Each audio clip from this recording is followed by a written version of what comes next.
Bien, ahí estamos. Entonces, vamos a trabajar entonces en la continuación de la materia de la ley de Ohm y vamos a ver cómo esto se aplica en los circuitos eléctricos. ¿Ya? Entonces, seguimos con la unidad número uno nosotros todavía. ¿Ya? Eh, Le hemos dado mucha fuerza a esto porque es lo que podría, entre comillas, digamos, de repente, aparecer alguna preguntita por ahí en esa prueba de selección que ustedes tienen, que tiene que ver básicamente con la electricidad, ¿no? Y la última guía la vamos a hacer sobre magnetismo, ¿ya? Porque las otras unidades de cuarto medio, que tiene que ver con los modelos atómicos, yo sé que eso ustedes lo estudian en química, por lo tanto, no te decía como repetir lo mismo que enseña la profesora Jiménez. Ya por eso le hemos dado como más fuerte a esto. Bueno, entonces, los circuitos eléctricos, como ustedes saben, ¿ya? Son cómo yo voy conectando distintos componentes, ¿no? Hablemos de básicamente tres componentes, ¿cierto? Una fuente de poder, ¿cierto? Un conductor y alguna resistencia. Entonces, cómo yo voy agrupando esos componentes, ¿ya? Me permite entonces que la corriente pueda fluir de alguna manera, ¿no? Por estos componentes. La manera como fluye esa corriente, ¿cierto? Me determina el nombre que tiene el circuito, ¿ya? Entonces, el circuito en serie, que es el que está acá abajo, ¿ya? El circuito en serie, las resistencias se conectan de manera sucesiva, ¿cierto? Una tras otra, ¿ya? ¿Cierto? Entonces, siempre después de una resistencia viene otra, ¿ya? Por lo tanto, acá la corriente tiene un solo sentido, ¿ya? Va en un solo sentido, ¿ya? Y tiene un solo camino, digamos, ¿ya? Por lo tanto, ¿qué es lo que aquí pasan algunas cosas bien particulares? Por ejemplo, que la, la corriente que circula por cada una de las resistencias, luego que esa resistencia puede ser una ampolleta o cualquier otro elemento que uno coloque dentro de un circuito, eh, la corriente que circula por cada una de estas resistencias es la misma, ¿ya? Es decir, si yo a través de esta fuente de poder estoy entregando, no sé, 2 amperes, por decir algo, aquí también circulan 2 amperes, aquí también circulan 2 amperes, aquí también circulan 2 amperes. ¿Ok?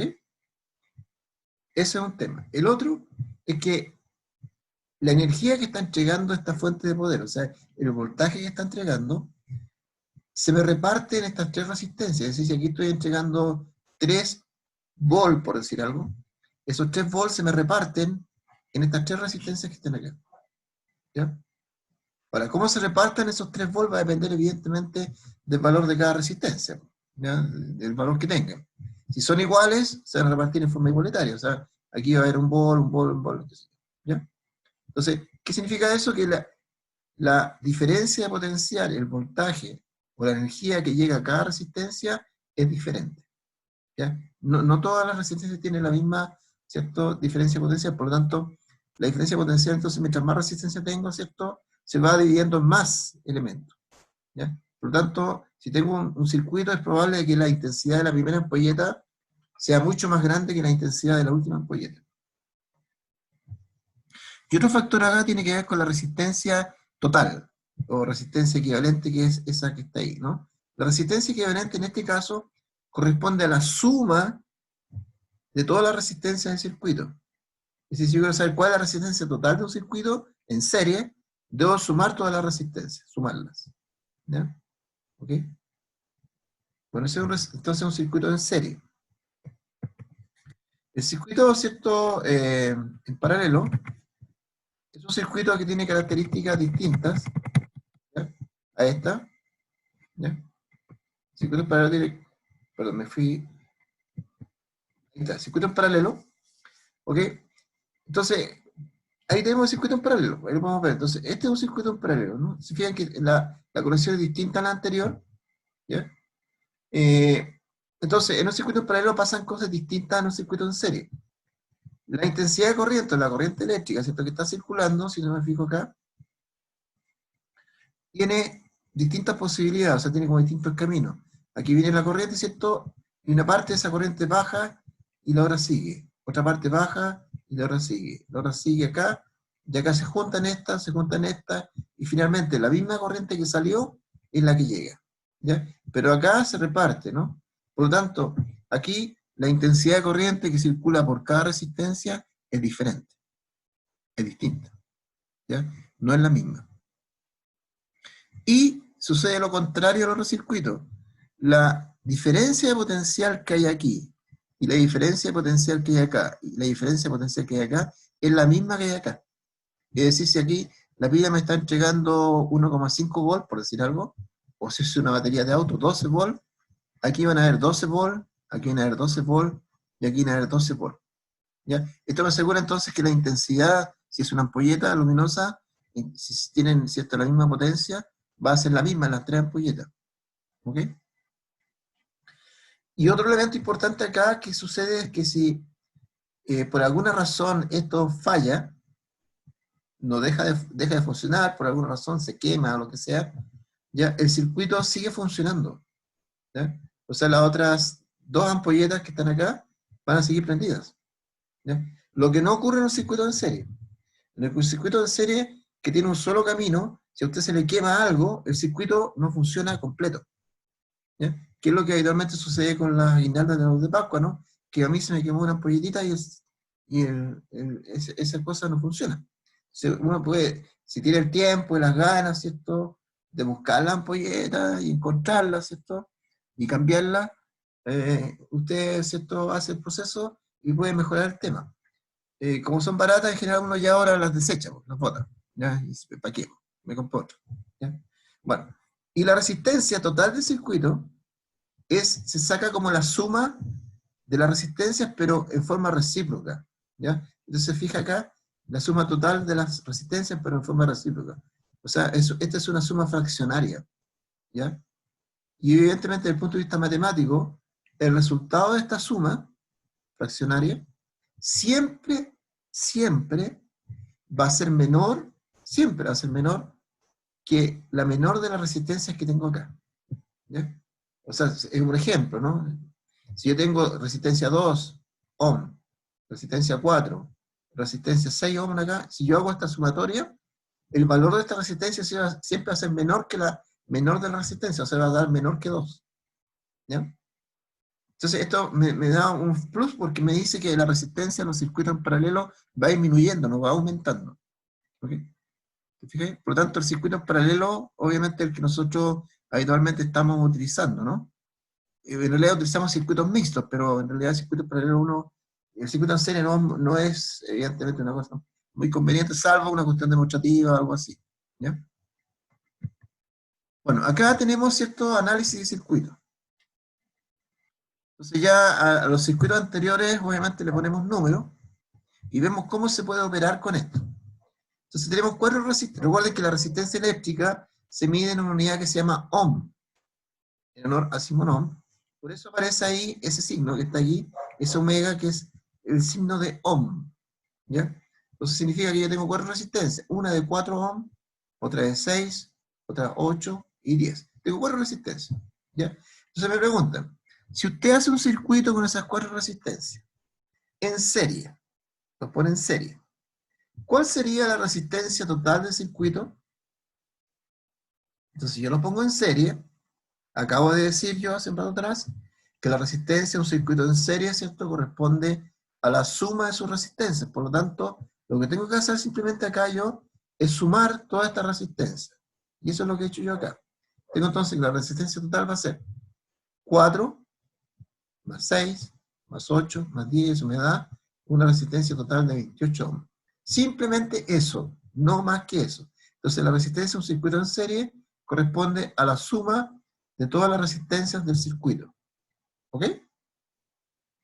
Ahora, si estas mismas resistencias yo las agrupo y las pongo en paralelo, que es un poco lo que uno hacía con estas cosas, yo antes las hacía en primero medio, después lo sacaron, y creo que en octavo básico está todavía, entonces uno les pedía elementos a los chicos, les decía ya, ampolletita, júntenmela en serie y las juntaban en serie. Ahora júntenmela en paralelo y las juntaban en paralelo. Entonces ahora las juntamos en paralelo. En paralelo, ¿cierto? Son las mismas resistencias. 4, 6, 8 y 10, pero tenemos que sacar la resistencia ahora en paralelo, en otra conformación. Por lo tanto, yo tengo que usar esta relación que está aquí. Esta, que es la relación que me permite sacar la resistencia de un circuito en paralelo. Entonces me queda 1 multiplicado por la resistencia, va a ser un cuarto, por eso, un sexto, un octavo más un décimo. ¿Ya? Y aquí obviamente tengo una suma de fracciones que tengo que resolver. ¿Ya? Las fracciones, evidentemente, es siempre una dificultad para los alumnos, ¿no? Resolver una fracción. Entonces aquí usted tiene que usar el método, porque esto ya es matemática, ¿no? Usted ocupa el método que usted usa y que le ha dado resultado, ¿no? ¿Okay? Si usted multiplica todo, ¿cierto? O saca mínimo con múltiplo, ¿cierto? Ahí usted usa el método que le resulte. ¿De acuerdo? Incluso hasta la calculadora, acá usted sabe que con la calculadora yo no tengo problema. A mí me interesa que usted sepa lo que es resistencia en paralelo, que sepa que hay que sumar los recíprocos y que tiene que resolver esas sumas fracciones. ¿Ya? Ahora, ¿cómo la resuelve? ¿Ya? Ahí están todos los conocimientos matemáticos que usted ha obtenido. Bueno, acá yo hice la operatoria, ¿ya? Obtuve esa situación que está ahí, ¿ya? Y como yo, si usted se da cuenta, necesito la resistencia total o la resistencia equivalente, pero está abajo esa, ¿no? Me queda 1 partido por R. Lo que hago yo, para sacar R, doy vuelta a esto. Lo invierto. Entonces, al invertir esto, me queda que la resistencia total, ¿cierto? Va a ser 240 partido por 154. Y eso me da 1,5 aproximadamente ohm. ¿Se fijan? Entonces, ahí vuelvo yo a la idea anterior. En la resistencia en paralelo, la resistencia total tiene que ser menor que toda la resistencia. Entonces, ¿cuánto me dio? 1,55, ¿cierto? ¿Ya? Y me voy para arriba, veo, ¿cuál es la menor de las resistencias? 4. ¿Es menor? Sí, o sea, estamos bien. ¿Ya? Si este valor a usted le da un valor mayor que este, que es el más chico, significa que usted hizo algo malo en la operatoria y tiene que volver a hacerlo, digamos, ¿ya? Pero si usted se fija, la resistencia en serie, la resistencia va aumentando y en el paralelo la resistencia va disminuyendo. Por eso siempre es más aconsejable, ¿cierto?, utilizar un circuito en paralelo. Ahora, me agregan al problema, me dicen, al aplicarle en su extremo una diferencia potencial de 40 volts, o sea, si yo coloco algo que me entregue 40 volts, una fuente de poder, qué sé yo, me preguntan, ¿cuál sería la intensidad de corriente que pasa en cada caso, cuando están en serie y cuando están en paralelo? Entonces aquí recurrimos a los conceptos que usted aprendió de la ley de Ohm, ¿cierto?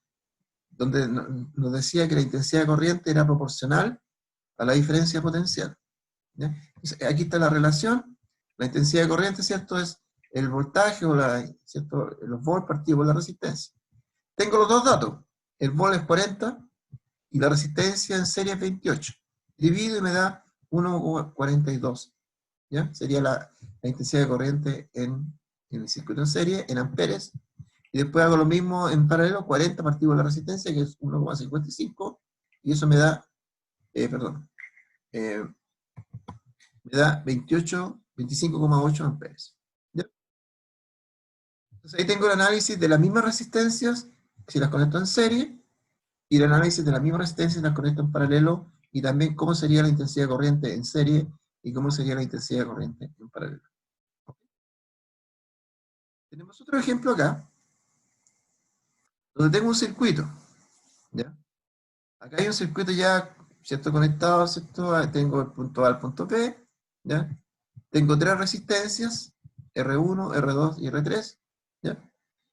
Y me da los valores acá arriba, ¿cierto? R1 vale 60, R2 vale 40, R3 vale 30, y la intensidad que está circulando, ¿cierto? Es de 5 amperes. O sea, la intensidad que está entregándose acá son 5 amperes. Y me preguntan a mí, ¿cuál será la diferencia potencial entre este punto y este punto? O sea, en el fondo, ¿cuánto es la energía que le estoy entregando al circuito? Esa es la pregunta. Entonces acá para resolver este problema, nosotros tenemos que primero desarmar esta parte de resistencias que tenemos ahí. Pues si usted se fija, yo aquí no puedo afirmar que están todas conectadas en serie o en paralelo. No, ¿ya? Entonces tengo que fijarme bien qué es lo que está pasando. Entonces yo miro bien, me fijo que hay unas resistencias que están en serie y otras que están en paralelo. Por lo tanto, el análisis tiene que ser en forma gradual. No puedo hacer una pura suma. Tengo que hacer como dos sumas por lo menos. ¿Ya? Entonces me fijo. Esta resistencia 2 y la resistencia 3 están en paralelo. Si ustedes se fijan, están en paralelo.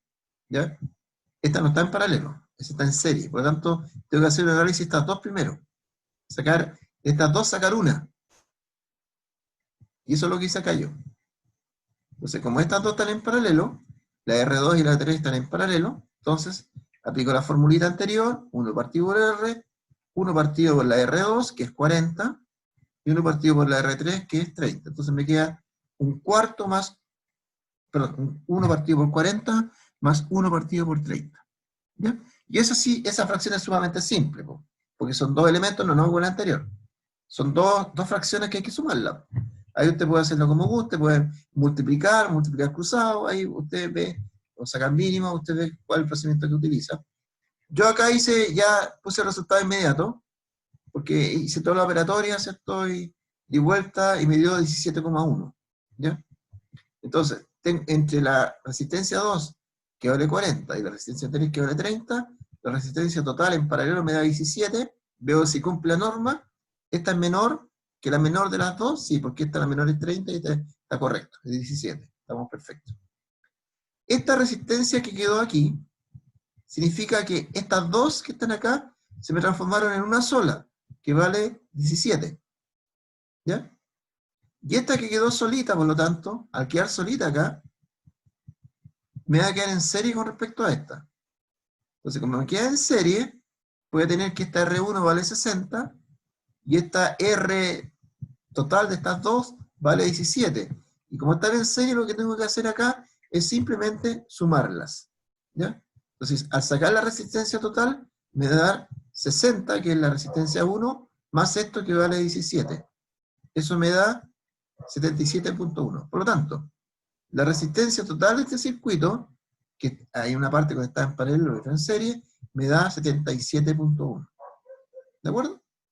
Entonces, el consejo cuando usted haga este tipo, en la guía aparecen varios ejercicios como estos, usted tiene que fijarse si están conectadas en paralelo o están conectadas en serie.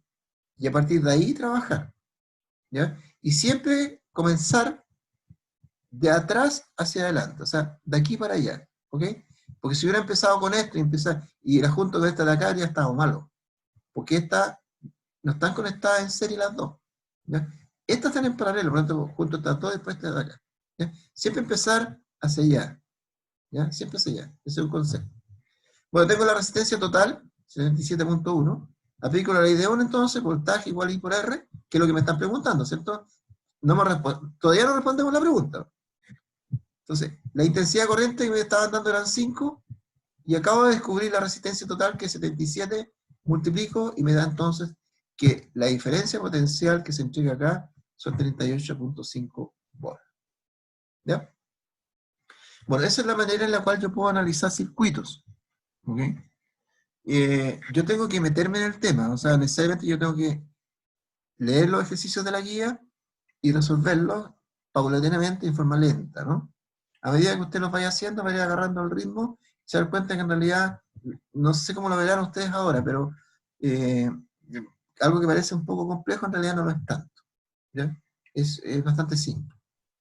Bueno, esos son los análisis de circuitos que son muy importantes. Ellos siempre preguntan algo de esto en las pruebas, ¿no? Y esto es la otra parte que quería conversar con ustedes, que es el efecto Joule, ¿ya? Que es un efecto bastante sencillo, ¿no? Porque, entre comillas, bueno, en realidad todas las cosas en ciencia son sencillas y nosotros las complicamos, la verdad. ¿Ya? En un conductor, ¿cierto?, donde está pasando corriente, este conductor se calienta, ¿ya? Y esa energía calórica que se produce al paso de la corriente por un conductor se llama efecto Joule. Evidentemente en honor a James Prescott Joule, que fue el que determinó toda esta cosa, ¿no? Bueno, es obvio que esto lo encontramos, ¿cierto?, en la vida cotidiana y usted lo tiene clarito, ¿cierto? El secador de pelo, ¿cierto?, es muy importante para algunas personas, ¿ya? Y para otros no, porque obviamente no tenemos esa característica, no nos sirve mucho. La plancha, querida y odiada, yo diría más odiada por muchas personas, ¿ya? Y obviamente la famosa, ¿cierto?, ampollerita, ¿ya? Que también, ¿cierto?, se ve este efecto calórico de la corriente, ¿ya? Aquí hay un filamento que es wolframio, ¿cierto?, que está aquí, o el tungsteno, como usted llamarlo, que al calentarse, ¿cierto?, al conectarse a la corriente, digamos, y todo esto, este filamento, el tungsteno, o el wolframio, ¿ya? Se calienta, evidentemente, y esto genera, evidentemente, que la ampolleta, ¿cierto? Si uno la toca, está calentita, y al mismo tiempo llega la incandescencia, entonces empieza a producir luz. Bueno, ese es otro tema. El efecto Joule. Entonces, esto genera entonces este efecto, nosotros lo llevamos, ¿cierto?, a una ley. Para eso tenemos que recordar que la diferencia potencial, que la estudiamos, ¿cierto?, en los capítulos anteriores, era el trabajo desarrollado, ¿cierto?, en la unidad de carga, que es lo que está acá.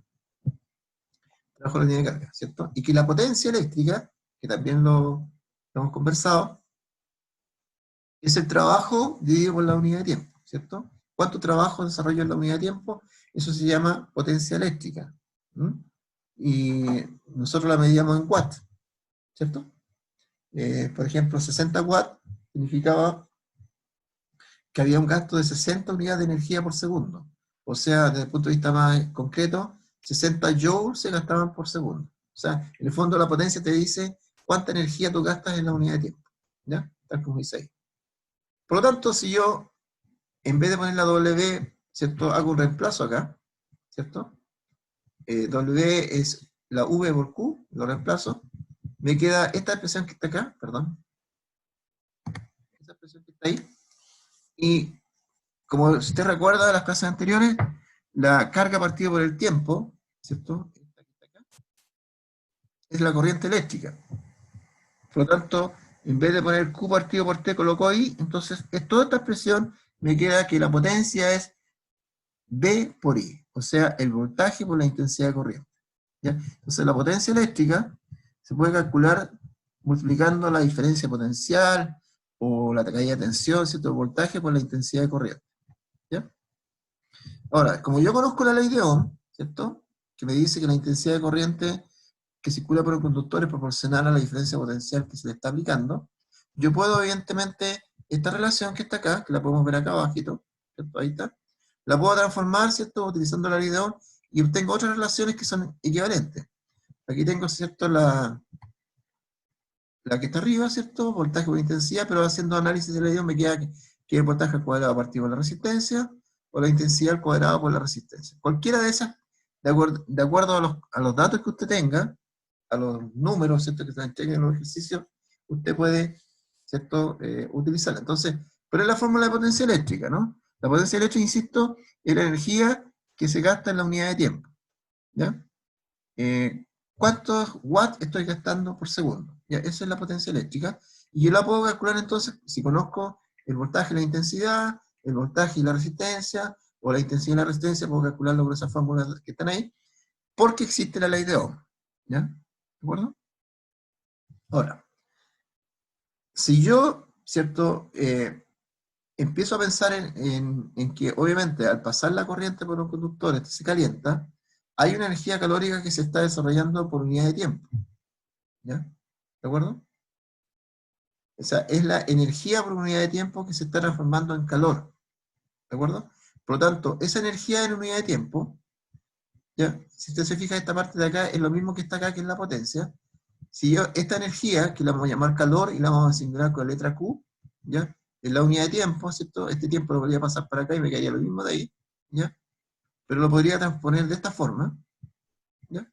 Entonces, esto que está acá se me transforma en lo que se conoce como la ley de Joule, ¿no?, que es una forma de calcular la cantidad que se cede, ¿cierto?, ¿ya?, o el calor que se está disipando, ¿cierto?, que está disipando el conductor en la unidad de tiempo, ¿de acuerdo?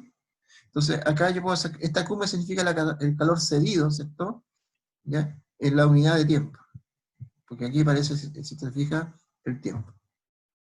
Y entonces esta relación que está acá se conoce como la ley de Joule, ¿ya? Y me permite, por lo tanto, calcular cuánto calor se ha cedido, ¿cierto?, o se ha disipado por un conductor, ¿ya? Esta es la famosa ley de Joule, ¿de acuerdo? La cantidad de calor cedido, ¿cierto?, se mide en Joule desde el punto de vista mecánico, ¿ok? ¿De acuerdo? Obviamente en el caso no es nuestro, cuando nosotros hablamos de cosas así como más biológicas, nosotros hablamos, ¿cierto?, de las calorías, ¿ya? Hablamos de las calorías. las calorías se pueden transformar en joule, los joules en calorías, se puede hacer ese tratamiento.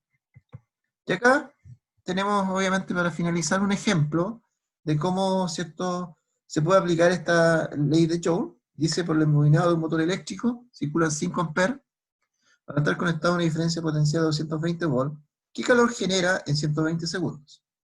¿Ya?